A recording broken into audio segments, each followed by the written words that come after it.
editorial by Dr. Hicks in the Journal of Vascular Surgery talks about the overuse of atherectomy for no good reason. So let's dwell a little bit into and look at atherectomy. This is nothing new. This has been around for over 30 years. And yet there is no level 1 evidence to support its use, except for the Excite instant restenosis trial. And look at this endpoint. TLR at 6 months was slightly better than OVA. What kind of endpoint is that? The definitive LE trial showed non-inferiority of diabetics versus non-diabetics with acceptable patency at 12 months using directional atherectomy. However, this was not a level 1 study. See what the Cochrane database review has to say. There is poor quality evidence to support atherectomy as an alternative to balloon angioplasty. There is no evidence of superiority of atherectomy at any time interval. SVS, appropriate use criteria for intermittent claudication, clearly states there is no role for infrapopliteal interventions for intermittent claudication. SKY, which is another body to which a lot of the cardiologists belong, they have a 2A recommendation for instant restenosis using rotational atherectomy. And they are the only society which has anything in favor of this. So now let's look at the patients who are undergoing atherectomy and interventions in the OBL for claudication. I'll remind you of this paper that came out in May of 21, that the vast majority of these patients are poorly managed medically. About half of them are still smoking, a third of them are discharged without antiplatelets or statins. And look at the freedom from symptoms, a miserable 20 and 30%. Most of these patients don't meet the endovascular intervention criteria of at least 50% freedom from symptoms at 2 years. So this is what is going on, ladies and gentlemen. In this classic paper from the University of Kentucky, which showed that in claudicants, if you did nothing, just manage them medically, versus going and intervening once, twice, 3 times, the results of intervention led to a much higher incidence of chronic limb-threatening ischemia and higher amputation rates. And look at those, and if you follow them out over time, 3 years, 5 years, 10 years, the results only get incrementally worse. I have shown this, Dr. Goodney's group from New Hampshire, they've shown it as well. Now what about patients who undergo intervention for claudication soon after the diagnosis is made, less than 6 months after the diagnosis is made? And the Hopkins group has again shown us that for patients who undergo intervention immediately, the incidence of late re-interventions is much higher than if you had managed these patients with medical therapy for a while before you intervened. What about atherectomy versus non-atherectomy interventions for claudication? Once again, the Johns Hopkins group has shown that the incidence of re-intervention following atherectomy is much higher than if you had just done balloon or balloon and stent. And what about those who use atherectomy all the time? There's a much higher chance they'll use it a second, third, or even a fourth time around, ladies and gentlemen. And look at this. These are some of the takeaways from that paper. In 2019, the Medicare paid $267 million for femoral popliteal interventions. Of this, 90% was for atherectomy, which constituted only about 54% of the cases. How can this be justified? Unsavory practices that are ongoing in the OBL is not a perception, but a reality, Dr. Veith. We have not discussed the excessive and frequent unnecessary vein ablations, stenting for dubious deep venous pathology, or Q3 monthly clean out of dialysis access. Maybe I'll discuss that another time. Well, what about this one? Not only are you doing 16-fold increase of a procedure that has been shown to be harmful, you're doing a 5-fold decrease in a procedure that has been shown to be useful. And I talk about DCB balloons. because of the reimbursement, they are not being used in the OBL. So not only are we doing more of the bad thing, we're doing less of the good thing. As if this were not enough, look at this: tibial interventions for claudication.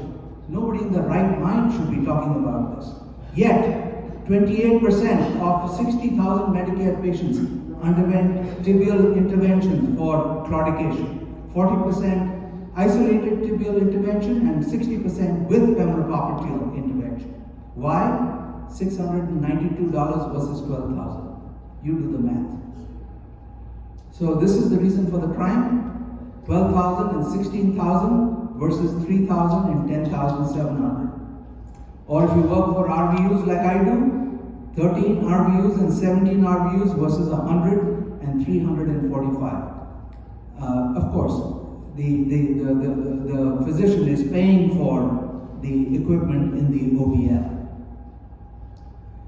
Well, some of this has obviously rankled not just me and Dr. Hicks, but the entire interventional community. And here is the editors from JAC who remind us that you do not need more professional guidelines regarding use of atherectomy. What we need to do is to adjust the moral compass and to follow the already existing appropriate use criteria.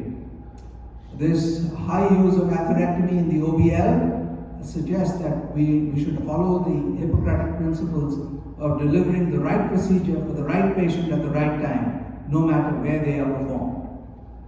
OBL and ASC centers should be held to high standards of care as inpatient facilities with quality assurance metrics in place, including peer review for appropriateness of PVI and review of device selection utilization. CMS policy changes regarding reimbursement and their unintended consequences should be periodically re-examined. Furthermore, randomized comparative device trials are critically needed to determine the value of and cost effectiveness of atherectomy devices in specific lesion subsets. Right now, ladies and gentlemen, atherectomy for OBL and the claudication is nothing but a steal of your taxpayers' money, authorized by CMS. In the meanwhile, we continue to lose the battle of diabetes and peripheral arterial disease. These are the trends in hospitalization worldwide, and you can see the condition has indeed gained epidemic proportions. And all amputations going up, minor amputations going up, major amputations took a dip in 2010, and after that has been rising. Alec Farber so elegantly showed you that single segment saphenous vein revascularization as part of the best CLI results is clearly above and better than anything else out there. Yet, when I speak to cardiologists and I go and speak at their meetings, there are more skeptics and less believers. Their incentives are malaligned with the treatment recommendations. Treatment in the OBL is less likely to abort the intervention and recommend a bypass. Besides, there's a dwindling cadre of surgeons who are now able to perform a good vein bypass. Surgeons who go out from their training, go and work straight in an OBL, will lose all open skills. Current practices are unlikely to change without changing reimbursement policies, ladies and gentlemen. In 2011, when the OBL codes came, there was a giant sucking sound, and many of our best endovascular specialists left the hospital to start their OBL. This led to serious manpower problems. So we are here to honor Dr. Veith. And imagine for a moment that he had worked in an OBL. Would we have benefited from all these innovations and contributions? What about the surgeons that he trained? Most of this room would be empty. There would be no Veith Symposium, and vascular surgery would certainly not be the robust specialty as we know it. Is it appropriate to move all PhD work to the OBL? As the current trend seems to suggest, my answer: not until we have a system of checks and balances. Without oversight, some of the activity in the OBL is reprehensible. Medicare and insurance payments to all providers and sites of service should mandate participation with VQI or other QI database. Payment for repeated and frequent interventions on same extremity for claudication should be denied. Outliers should be tracked by the State Board of Medicine and risk being dropped from PPO and Medicare Advantage plans. The time to change is now, ladies and gentlemen, before we are both morally and financially bankrupt. As Martin Luther King said, the time is always right to do what is right. Thank you. Thank you.